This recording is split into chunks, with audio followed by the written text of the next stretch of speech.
Entonces, unas de las respuestas típicas es encendemos la calculadora y hacemos una calculación sencilla para probar si el resultado de la calculación es correcto o no. Es un buen caso de prueba, pero es muy general. No sirve porque hay muchas probabilidades entre este caso de prueba. Por ejemplo, no sabemos qué tipo de calculadora es. Si es una calculadora sencilla o si es científica o es una calculadora de una época prehistórica. No sabemos. Entonces, ¿cómo ha caído? Por ejemplo, para poner un ejemplo, si estaba en un supermercado todo empaqueteado bien y todo esto, aunque ha caído la calculadora, no podemos abrir la calculadora abriendo el paquete y probar todos los casos de prueba que imaginamos. Entonces, el contexto aquí nos da mucha restricción para hacer pruebas usando muchas probabilidades. Eso no es posible en este caso. Entonces, lo que tenemos que entender es siempre las pruebas tienen que estar pensado dentro de un contexto. No podemos imaginar miles de casos de prueba sin pensar en el contexto.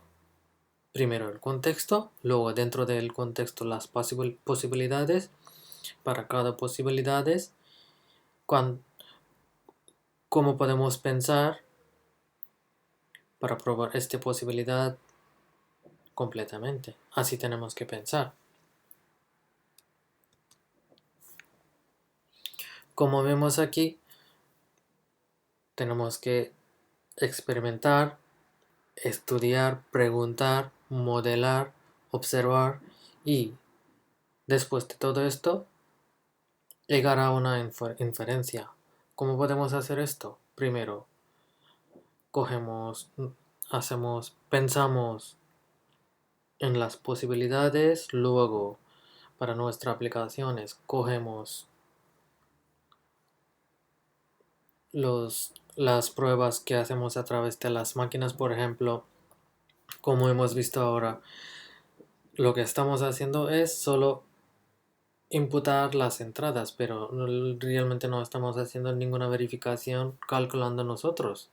Lo que estamos dejando es para que la máquina haga sus calculaciones. Luego verificamos manualmente si está haciendo bien. Entonces tenemos que incluir los dos y llegar a una inferencia diciendo que sí está funcionando bien o no está funcionando bien.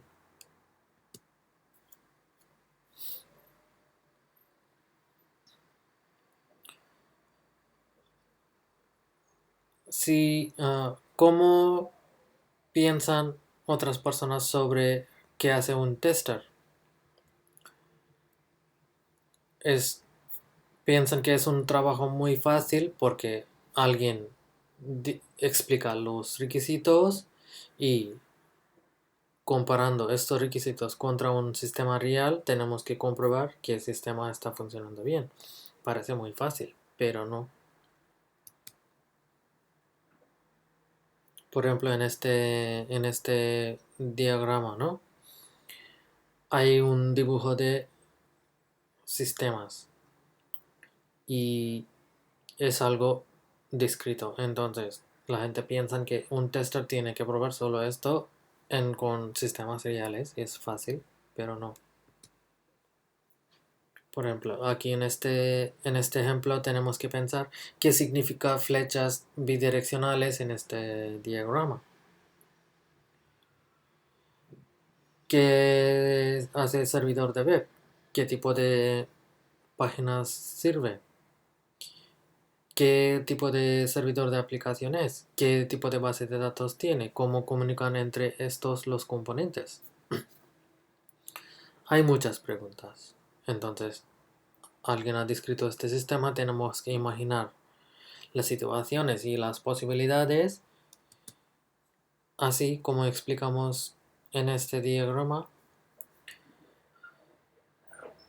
Cuando los requisitos están descritos, el sistema real aún todavía no existe. Entonces tenemos que imaginar los casos de prueba para que probamos contra el sistema real. Entonces,